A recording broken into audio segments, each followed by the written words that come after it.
Chronic water shortages dampen holiday mood in Tanzania's biggest city. At first light in Tanzania's main city, Dar es Salaam, some of its 6 million residents begin their day with a frantic search for water. Christmas is approaching, but the festive mood is dampened by the dry pipes as the city experiences serious water shortages. In some homes, plastic containers are stacked outside the door, ready to be carried at a moment's notice whenever word spreads that a nearby tap is flowing again. City authorities ration water. Homes get it once a week, but the wait can stretch for weeks for some families. The crisis, caused by a drought and rising demand, has persisted for months. Many people are forced to turn to private vendors who source their water from boreholes and tanks. They are a respite for thousands of families, but their high costs are a heavy burden to low-income households. Cedric Ndosi, who lives in Madale, northwest of the city, plans to host guests for lunch on Christmas Day, but he is worried. Christmas is here and there is no water in our taps. We are forced to buy water from shops for cooking and from water trucks for bathing, but it's expensive.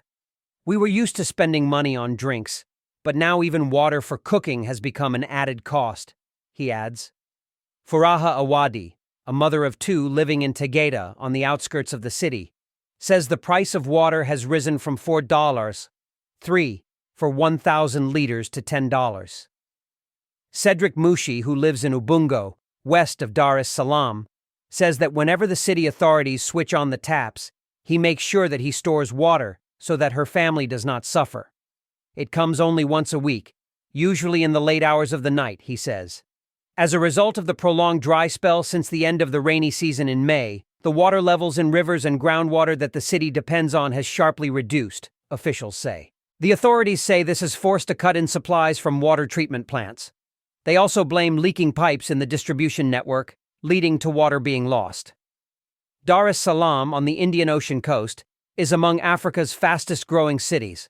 Over the past 2 decades, its population has more than doubled as an increasing number of people move in, looking for better economic opportunities. New neighborhoods have spread far beyond the city's original boundaries, and even in good times, the available water supply could barely serve its inhabitants. For the festive season, Joyce Frederick is planning to escape the heat and the inconveniences of having no water. Here in Dar es Salaam, it's extremely hot, no rain, no water. We are going to Arusha, in the north, where at least the weather is more friendly, she tells the BBC.